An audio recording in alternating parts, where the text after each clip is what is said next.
कुछ दिन पहले लोकसभा में पेश किए गए वक्फ संशोधन बिल के दौरान शिवसेना उद्धव बाळासाहेब ठाकरे गुट के सभी सांसदों की गैर मौजूदगी पर सवालिया निशान खड़े करते हुए मुस्लिम समाज में नाराज़गी देखने को मिल रही है, जिसके चलते कलमनुरी के पूर्व नगर सेवक हुमायूं नाइक ने हिंगोली टुडे से बात करते हुए अपनी प्रतिक्रिया दी। वो शिवसेना सांसदों पर संसद से वॉकआउट करने का आरोप लगाते हुए सांसदों के विरुद्ध निषेध व्यक्त किया। आप लोगों से गुजारिश है, 2024 में जो लोकसभा के इलेक्शन हुए, हिंदुस्तान के मुसलमान ने ईमान एतबार से इंडिया आघाड़ी को वोट किया, इंडिया आघाड़ी को चुन के लाया।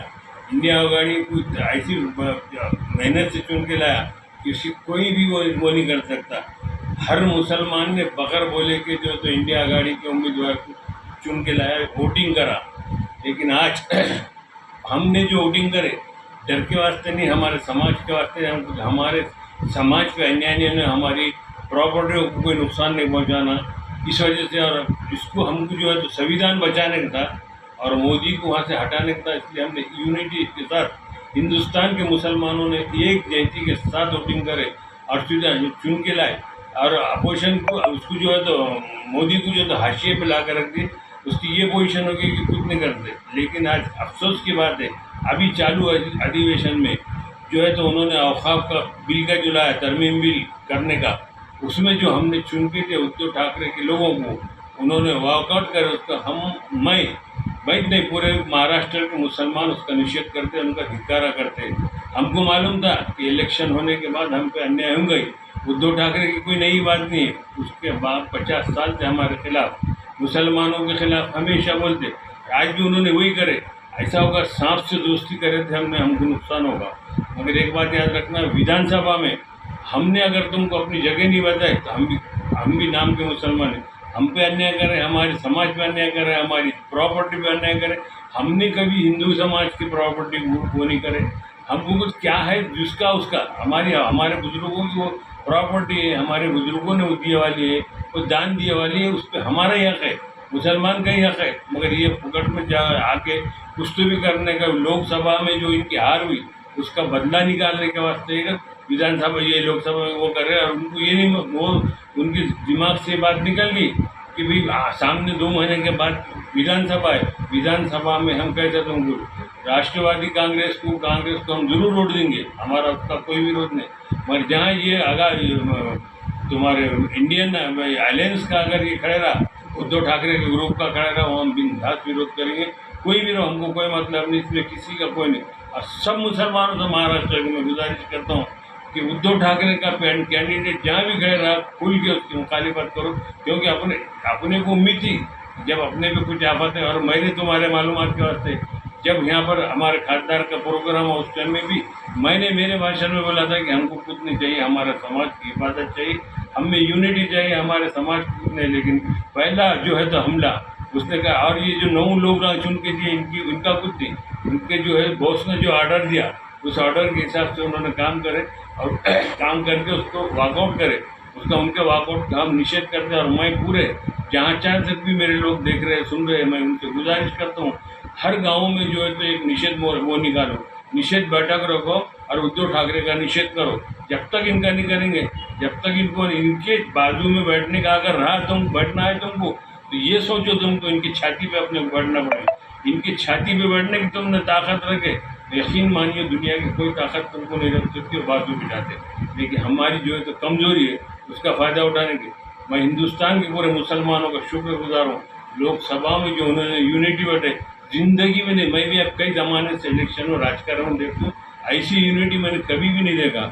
और ये यूनिटी से वो चुन के आए, उद्धव ठाकरे के जो लोग आए ना, हमारी यूनिटी से, हमारे वोटिंग से, हम चैलेंज के साथ बोलते हमने अगर हम वोटिंग नहीं कर रहे तो नहीं आते थे।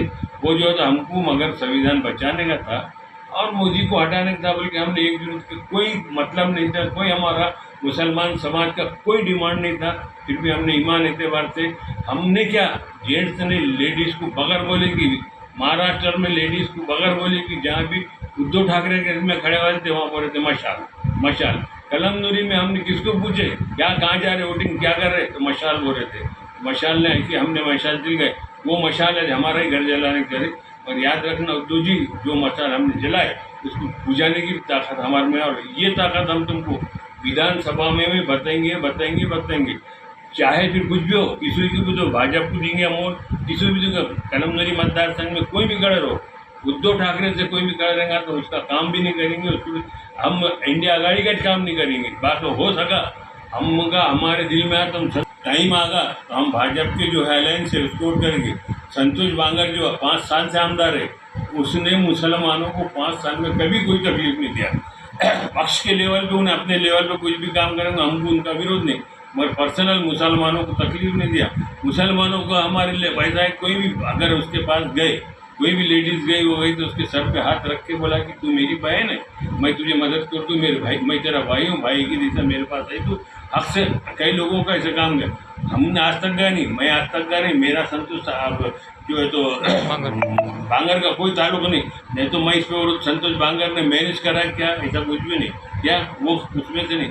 लेकिन ये मेरे समाज की वो है, मेरे समाज पे कल और अन्याय कर सकते। उद्धव ठाकरे भरोसे के काबिल नहीं है। मैं तो ये बोलूँगा इंडिया अलायंस वालों को, मेहरबानी करके उनसे अलायंस तोड़ दो, हो सके तो शिंदे के साथ अलायंस करो। तुमको अगर वो करना है, मैं ये भरोसा करता हूँ, क्योंकि शुरू से मुसलमानों में दुश्मन। इन्होंने क्या क्या बोला इंडिया अलायंस वालों को, मेरे से तजुर्बेकार लोग हैं, उनको खूब मालूम है इन्होंने क्या क्या बोले वाले, उसके पिताजी ने क्या क्या बोले वाले। फिर भी हम ये सब होने के बाद 8 दिन 15 दिन पहले जब बाबरी मस्जिद की तामीर का जरा तो तुम क्या नाच रहे, हमने बाबरी ढांचे को हमने गिराए बोल रहे थे, शांत से बोला था। ये सुन के भी हम नहीं सुने, अनजान बने, और हमको देश बचाने का था, संविधान बचाने का था, इस वास्ते हमने तुम्हारा साथ दिए। हमको तुम कमज़ोर मत समझो, हम किसी भी पार्टी से कोई भी लड़ेंगे नहीं तो नहीं आया हमारा उम्मीदवार, मगर तुमको डर देंगे, तुमको नहीं आने देंगे, एक बात याद रखना।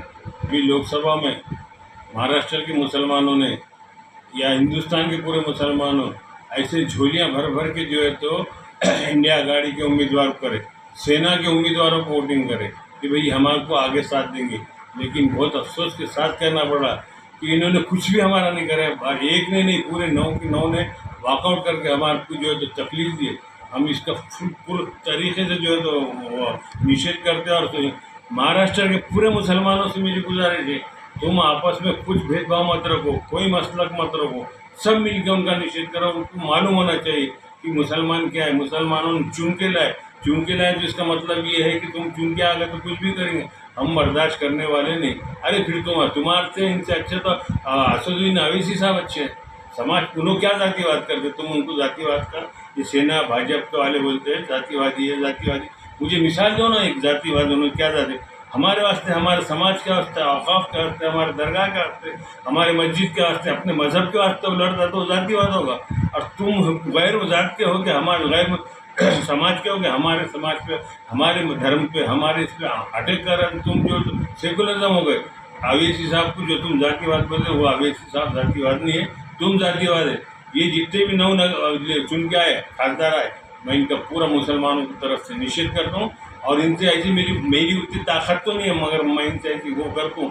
खासतौर से हमारे हिंगोली मतदार संघ के खासदार से उन्होंने राजीनामा दे देना चाहिए और बाद में चुन के आना चाहिए। बाद में हम उनको बताते कि हमारी ताकत क्या है, तुम्हारी ताकत क्या है।